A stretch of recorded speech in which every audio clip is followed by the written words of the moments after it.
Hola querida familia, y nunca mejor dicho como en el día de hoy, querida familia de San Patricio y querida familia de todos aquellos que se van a unir para pasar este rato juntos, contemplando, meditando sobre la palabra de Dios en este día tan hermoso que es el día de la Sagrada Familia. Vamos a hacer eso, desde la palabra de Dios, hacer una reflexión, entendiendo y parándonos un poquito sobre todo en el Evangelio que hoy vamos a escuchar, que es el Evangelio donde María y José van a presentar al niño Jesús en el templo. Y después haciendo alguna reflexión sobre la familia en el mundo de hoy, sobre todo porque nosotros nos gustaría tener ese modelo, necesitamos modelos referenciales para poder orientar nuestra vida personal, nuestra vida familiar, nuestra vida laboral, social, en muchas dimensiones y en muchos aspectos que tiene la vida humana. Como todos los domingos, tenemos 3 lecturas en la liturgia de la palabra, una sacada del Antiguo Testamento, que en el día de hoy es el libro del Eclesiástico, capítulo 3, versículos 3 a 7 y 14 a 17, en la que nos habla de la relación entre los padres y los hijos. Si la analizamos también a la luz de las ciencias y a la luz de lo que las ciencias nos dicen, pues tiene algunos consejos muy sabios sobre el respeto de los hijos a los padres y cómo los padres también tienen que estar presentes en la vida de sus hijos de una manera adecuada. En segundo lugar, el Salmo 127 nos animan a vivir desde el Señor nuestra vida familiar. Y así la lectura de la carta del apóstol San Pablo a los cristianos de Colosas nos da y nos ofrece una dimensión más amplia de familia, que es la familia de los hijos e hijas de Dios, de los hermanos y hermanas de la Iglesia. Esa familia en la cual se inserta también el núcleo familiar que inicia con el matrimonio, con la relación hombre y mujer, en la que tiene que reinar también un ambiente de amor y respeto mutuo. Así que tenemos también la segunda lectura, la carta de San Pablo a los cristianos de Colosas o a los colosenses, en el capítulo 3, versículos 12 a 21. Y en tercer lugar tenemos el Evangelio. El Evangelio que en el ciclo B se toma el Evangelio de San Lucas en el capítulo 2, versículos 22 a 40, que es el que vamos a escuchar. Ahora os vamos a leer detenidamente, que dice así, preparándonos para acogerla en nuestro corazón como lo que es, palabra de Dios. Cuando llegó el tiempo de la purificación de María, según la ley de Moisés, llevaron a Jesús a Jerusalén para presentarlo al Señor, de acuerdo con lo escrito en la ley del Señor. Todo primogénito varón será consagrado al Señor. Y para entregar la oblación, como dice la ley del Señor, un par de tórtolas o 2 pichones. Vivía entonces en Jerusalén un hombre llamado Simeón, hombre honrado y piadoso, que aguardaba el consuelo de Israel. Y el Espíritu Santo moraba en él. Había recibido un oráculo del Espíritu Santo, que no vería la muerte antes de ver al Mesías del Señor. Impulsado por el Espíritu Santo, fue al templo. Cuando entraban con el niño Jesús sus padres para cumplir con él lo previsto por la ley, Simeón lo tomó en brazos y bendijo a Dios diciendo: Ahora, Señor, según tu promesa, puedes dejar a tu siervo irse en paz, porque mis ojos han visto a tu Salvador, a quien has presentado ante todos los pueblos, luz para alumbrar a las naciones y gloria de tu pueblo Israel. José y María, la madre de Jesús, estaban admirados por lo que se decía del niño. Simeón los bendijo diciendo a María, su madre: mira, está puesto para que muchos en Israel caigan y se levanten. Será como una bandera discutida. Así quedará clara la actitud de muchos corazones. Y a ti una espada te atravesará el alma. Había también una profetisa, Ana, hija de Fanuel, de la tribu de Aser. Era una mujer muy anciana. De jovencita había vivido 7 años casada y llevaba 84 de viuda. No se apartaba del templo día y noche, sirviendo a Dios con ayunos y oraciones. Acercándose en aquel momento, daba gracias a Dios y hablaba del niño a todos los que aguardaban la liberación de Israel. Y cuando cumplieron todo lo que prescribía la ley del Señor, se volvieron a Galilea, a su ciudad de Nazaret.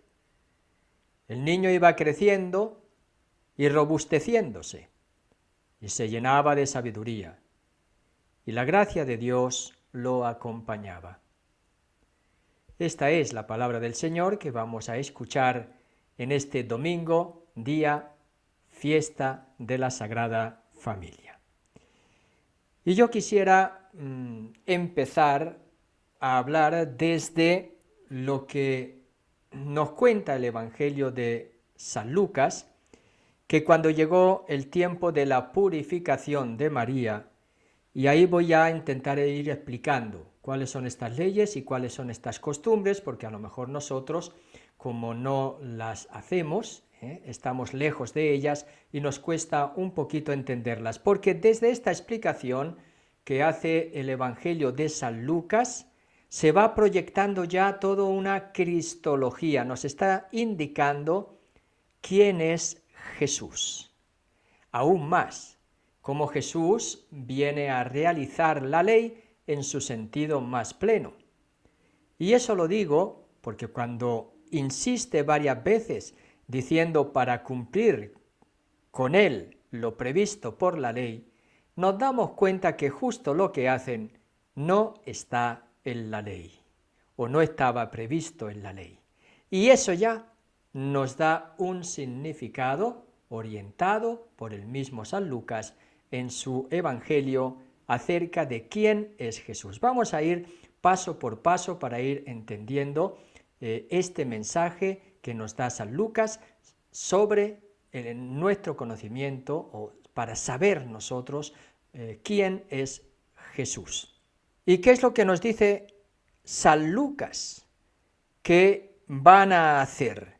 Van a presentar o consagrar a Jesús en el templo. Y ahí es donde digo que esto no está prescrito por la ley de Moisés. Esto es propio de San Lucas y viene a sustituir lo prescrito por la ley, aunque él insiste, para hacer y realizar lo prescrito por la ley. Existía la purificación, ya lo hemos visto, de la madre del niño, y que consistía en, se podía hacer o no en el templo, no era obligatorio, y que se hacía 40 días después del parto. Purificación para volver a participar en el culto, vamos a decir en la liturgia. Por eso era llamado un sacrificio expiatorio, ligado no tanto al parto cuanto a la sangre derramada, porque saben ustedes que en el Antiguo Testamento la sangre tenía un significado de la propia vida.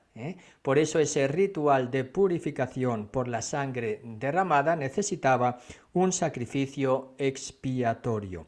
Y eso está narrado en el libro del Levítico, no lo voy a leer aquí, es para que ustedes abran su Biblia y lo investiguen y lo indaguen y lo vean. Levítico 12, versículos 1 a 4.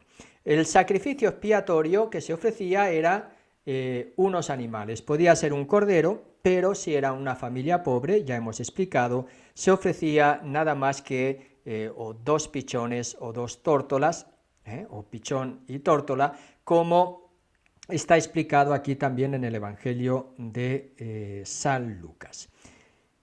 Evidentemente María no necesitaba ser purificada, pero sí necesitaba cumplir la ley, porque vino Jesús para someterse también a la ley y librarnos así de la ley, dirá San Pablo a los Gálatas.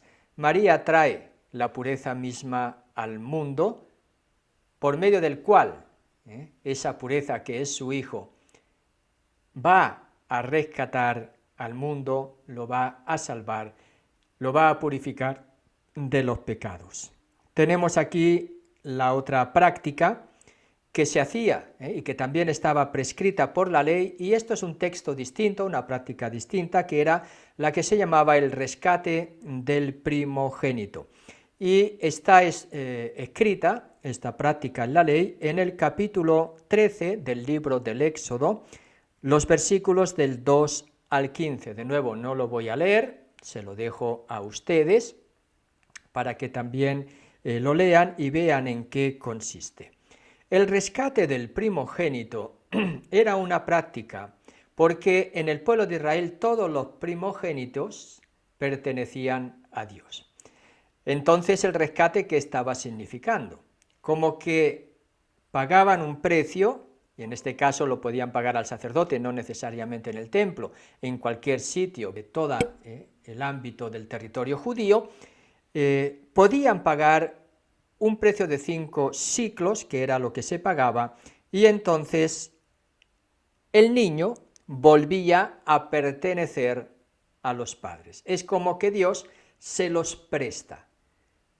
Por lo tanto, viene a expresar la fe de que cada niño no es propio, sino que es de Dios, y que necesitamos hacer ese ritual para tomar conciencia en nuestra vida que los hijos, sobre todo el primogénito, en el pueblo de Israel, es un préstito que Dios nos da. Por lo tanto, no podemos hacer con ellos lo que es de nuestro agrado, sino que la misión de los padres será el conducir, el orientar a los hijos para que puedan vivir su vida desde Dios y sus mandamientos, cumpliendo la ley de Dios, viviendo según su voluntad, que es el concepto de ser un hombre justo, que aparece a menudo en los evangelios. Así que tenemos el rescate del primogénito. Bueno, pues aquí parece que el evangelio de San Lucas tampoco habla del rescate.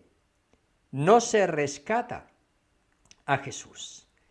Y esto es muy significativo, porque Jesús es de Dios y va a pertenecer siempre a Dios. No es un préstito ni siquiera. Y esa conciencia de José y María, de ir a presentar, por eso van a presentar, no a presentar a Jesús en el templo, en el misterio, ¿verdad? Y la fiesta es la presentación de Jesús en el templo, va a significar que él ya pertenece a Dios y su vida va a ser una continua pertenencia a Dios. Por eso tampoco va a ser consagrado, aunque no se va a usar esa palabra, la palabra que se va a usar para hablar de la presentación del niño Jesús en el templo, es una palabra que es paristanai, que significa presentar o ofrecer. Y eso es justo lo que hacen los sacerdotes cuando ofrecen los sacrificios. Y ahí vamos entendiendo ya cuál es el significado de esta presentación de Jesús en el templo. Y el significado viene a ser el siguiente. Jesús es llevado al templo, donde va a ser presentado al Señor, es decir, va a realizar lo que los sacerdotes ofician en el templo de Jerusalén, presentando los sacrificios y ofreciéndolos por el pueblo de Israel. Jesús se presenta en el Evangelio de San Lucas como el templo, el sacerdote, que será el sumo sacerdote, que se va a ofrecer a sí mismo en sacrificio, es presentado a Dios. Se usa la misma terminología, repito, que cuando los sacerdotes presentan los sacrificios a Dios. Es presentado ahora Jesús. De ahí se va a entender también esa palabra del profeta Simeón, que acogiendo la palabra de Dios que lleva María, porque era una persona justa y piadosa, acostumbrada a vivir desde Dios su vida, entonces reconoce al ungido, al consagrado, y lo proclama como luz de las naciones. Pero una luz que va a ser contradicción, signo de contradicción, piedra como Dios, que es piedra de escándalo, que va a dividir los corazones, algunos se van a poner a favor y en contra, y esa va a ser la vida de Jesús, lo va a llevar hasta la cruz, y a ti una espada te atravesará el corazón.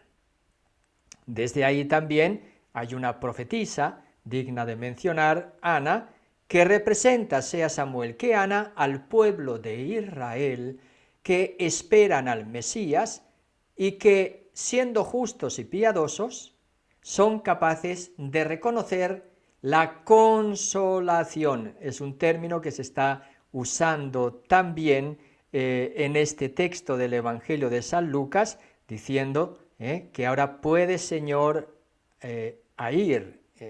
dejar a tus siervos en paz, porque mis ojos han visto a tu Salvador, a quien has presentado ante todos los pueblos, luz para alumbrar a las naciones y gloria de tu pueblo Israel. Ese Jesús que es el Mesías va a ser luz y consolación para Israel. La consolación, consolador, el Evangelio de San Juan, Paráclito, Ana, Simeón, llenos del Espíritu Santo, porque son personas justas y piadosas, esperan la consolación para el pueblo de Israel y por lo tanto reconocen en Jesús la palabra de Dios hecha carne, esa luz que viene a iluminar a todas las naciones. Llamados a vivir desde Dios, reconoceremos si vivimos en su voluntad, y desde la consolación del Espíritu reconoceremos cada día esa presencia de la palabra de Dios en nuestras vidas. Bueno, una pequeña reflexión simplemente desde el Evangelio. Ahora quisiera pasar a hablar sobre la familia, dado que celebramos la fiesta de la Sagrada Familia, y no viene mal pues hablar de la condición de la familia concreta en la que cada uno de nosotros se sitúa y que buscamos siempre una referencia, un ideal, un modelo de familia. Soñamos con una familia ideal en nuestra vida y por eso pensamos en José, María y Jesús. Pensamos en una familia modelo, que son ellos. Predicamos también como base fundamental de la sociedad a la familia, una familia que está muy atacada, una familia que dicen algunos se quiere destruir en el día de hoy porque es el fundamento de la identidad humana y si uno queda sin identidad es mucho más manipulable. Pero sucede que aún si imaginamos cuán hermoso es vivir en familia, y aún aquellos que viven un desastre de familia, piensan y se alegran cuando se habla de la familia de una forma ideal, muchas de las realidades que muchas familias, que bastantes familias viven, no es precisamente el ideal. Bueno, hablamos sobre la familia, el ideal de familia, y vienen socorro. Tengo un hijo adolescente. La adolescencia crea crisis en la familia.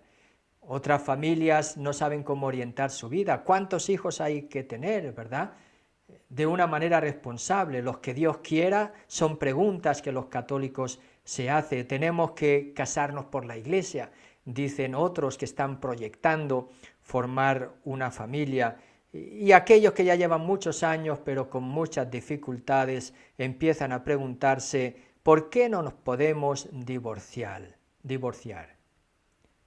También los jóvenes se ponen preguntas sobre lo que conlleva una relación entre un hombre y una mujer para iniciar una familia, y entonces lo primero que piensan no es hacer un proyecto de vida, sino tener relaciones sexuales. Y su pregunta es, ¿son malas las relaciones sexuales prematrimoniales? Y cuando ya se vive en la sociedad de hoy, donde hay todo el movimiento feminista y en una sociedad que ha caminado y sigue caminando hacia la igualdad de hombre y mujer, se preguntan, antes los roles estaban definidos, pero ahora ¿cuál es el rol del hombre y el de la mujer en la familia? Muchas familias viven el problema de la infidelidad. Mi marido me ha sido infiel, o mi mujer, o mi marido me maltrata, o mi marido es un borracho. Lo digo porque son cosas que uno escucha también de familias concretas. Mi hijo se droga. Mi mujer consiente demasiado a los niños. Padre, cuando yo le reclamo a mi hijo, mi marido lo desmiente diciendo justamente lo contrario. Y hay familias que llegan a percibir en lo más íntimo y profundo de su corazón, Padre, ya no nos amamos. Y las dificultades cotidianas, nos falta paciencia, ya no me extraña. Tantas situaciones deplorables, no hay quien las aguante, ni cuerpo que las resista. Y algunos sacerdotes dicen, si es así la familia, menos mal que no me he casado. Es una pequeña broma, ¿verdad?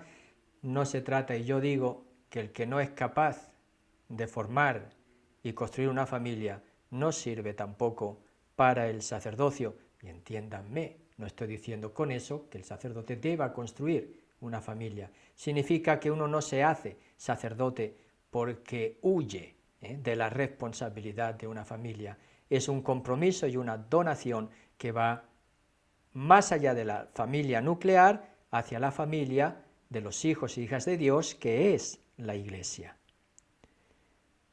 No me extraña a mí que en estas situaciones también nosotros nos preguntemos si la familia sigue siendo lo válido para construir al ser humano en el día de hoy. Y muchos, ante estas dificultades, que se cuestionen sobre todas estas cosas. Desde el punto de vista social también se puede especular sobre la familia.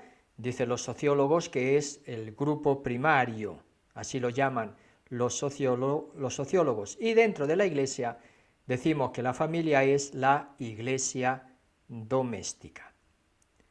Y cuando ya queremos construir la familia y tenemos los hijos, empezamos a cuestionarnos también. La educación de los hijos es una cuestión de la escuela o de los padres, así relación sociedad, relación familiares. Y entonces nosotros tenemos que responder, depende de qué tipo de educación se hable, ¿verdad? Si es la profesional en la escuela, si es una educación moral y de valores, esa corresponde mucho más a los padres, aunque la escuela en un momento determinado pueda ser un apoyo a la educación que los padres quieran dar. Por lo tanto, libertad de enseñanza, libertad educativa. Y eso tendría que estar promovida por el Estado como la libertad de religión. Y a los padres, ¿quién los educa? Porque algunos piensan que se nace ya educado para ser padres, pero después se dan cuenta que hace falta aprender tanto. Y algunos dicen que cuando ya están crecidos los hijos es cuando uno aprende a ser padre y a ser madre. Y la transmisión de la fe. ¿Se limita a la catequesis que prepara los sacramentos? ¿Esta catequesis se da en la parroquia o en las escuelas? ¿O son los padres quienes educando también se refieren a la fe? ¿O es una colaboración entre padres, parroquia, escuela, que puede ser una escuela católica? Una vez más hay que afirmar que todo depende de qué tipo de educación se hable. Creo que a la hora de hablar de la familia hay que plantearse muchas preguntas y Por eso no es de sorprender que esa exhortación apostólica tan hermosa del Papa Francisco, Amoris Laetitia, que es la alegría del amor, que habla sobre la familia, nos está invitando a cuidar la familia tan compleja en su realidad y que necesita ser sostenida, acompañada, iluminada por la Iglesia desde el Evangelio a la luz de los problemas de hoy. ¿Cómo tiene que ser la familia? Creo que a la hora de hablar de la familia hay que plantearse muchas preguntas sobre las familias reales que conocemos. ¿Cómo son? ¿Cómo viven? ¿Cómo se relacionan? ¿Cuáles son sus sueños y también sus frustraciones? ¿Cuáles son sus ilusiones y también sus decepciones? ¿Ayudan? ¿Acompañan? ¿Animan? ¿Ilusionan nuestras comunidades a las familias, nuestras comunidades cristianas? Y osando cuestionar más, porque de la cuestión viene también la búsqueda de una solución. ¿Son nuestras comunidades cristianas una verdadera familia? Podemos hablar maravillas sobre la Sagrada Familia de Nazaret, que inicia en Belén, basados en los textos, sobre todo, que hoy propone la liturgia dominical. Y es que todo lo que se puede decir de bueno sobre la familia, hay que decirlo de la Sagrada Familia de José, María y Jesús. Si bien el Evangelio de hoy nos transmite un episodio donde ya se anuncia que este está puesto para que muchos en Israel caigan y se levanten, será como una bandera discutida. Así quedará clara la actitud de muchos corazones, y a ti una espada te traspasará el alma. A continuación, el Evangelio de San Lucas nos va a presentar a Jesús en plena rebeldía adolescente. Jesús quiere afirmar su identidad ante alguien que espera otra cosa de él. ¿O es que la pregunta de su madre no está revelando esa perplejidad, como dice un autor comentando este Evangelio? Jesús no hace lo que quieren sus padres, y sí lo que ellos no esperan. Ellos sufren por esto. Cualquier madre comprende lo que siente María. Se está refiriendo a la pérdida y el gozoso hallazgo del niño Jesús en el templo. Hijo mío, ¿por qué me has hecho esto? ¿O por qué has hecho esto con nosotros? Y Jesús defiende sus opiniones con todo el desenfado de los jóvenes. ¿Cuántas veces pasa esto en un conflicto de generaciones? La discusión acaba sin que los padres hayan comprendido a su hijo. Y el padre muchas veces permanece mudo. No hay que olvidar, sin embargo, que también se trata de la pregunta del resto de Israel, a quien María representa ante la ruptura de Jesús con una interpretación de la ley basada en la tradición y no en la palabra de Dios. Y José, como padre terrenal, está relegado por el verdadero Padre de Jesús, de cuyas cosas éste se ocupa. Por eso hoy en el Evangelio es presentado al Señor, porque Él sí pertenece de verdad a Dios y se ocupará siempre de las cosas de su Padre. Lucas parece adelantar en su Evangelio la dimensión universal de la familia de Jesús. Pero como este domingo se anuncia a través de Simeón, y no sin tensiones y actitudes reticentes ante él. A la hora de referirnos a la familia, resulta más cómodo partir de los ideales, de las normas, de lo establecido, e intentar aplicar estos principios a la realidad. De ahí surgen preguntas como las que puse al principio, y también soluciones que no van más allá de la obligación a la que somete la norma. Decimos, la familia debe ser, es un deber. El relato del eclesiástico que hemos escuchado en el día de hoy, escucharemos, es un buen ejemplo de ello. Hay que honrar sobre todo al padre para garantizar el beneplácito divino. No se cuestiona la estructura patriarcal, simplemente hay que vivir en lo establecido de la mejor manera posible, según el querer de Dios. Lo mismo hace San Pablo en la carta a los Colosenses. Parte de los principios generales y los aplica a la realidad familiar sin cuestionar si la misma estructura familiar no estará contradiciendo esos principios provenientes del espíritu que animaba a Jesús y sin duda llenos de sabiduría. Pero hoy sabemos que necesariamente hay que romper con la estructura patriarcal para acercarse al espíritu de Jesús en la vivencia del amor, sobre todo en muchos extractos sociales y culturales. Yo me pregunto si nuestras estructuras están realmente al servicio de las familias. Me estoy refiriendo a nuestras parroquias. O solo ofrecen servicios religiosos para familias e individuos. En esta observación, yo quisiera también que alguien me sacara de mi perspectiva, si es errónea, para poder afrontar esta realidad desde otra óptica, pero me cuesta creer que la haya. Sin duda que hay muchas iniciativas en favor de las familias, grupos y movimientos que promueven a la familia, que viven en un espíritu familiar. No bastaría, sin duda, un libro para contar todas las experiencias que se dan en este campo en el seno de la Iglesia. Pero yo me pregunto, domingo tras domingo, día tras día, si todos los que celebramos la Eucaristía nos sentimos familia los unos de los otros.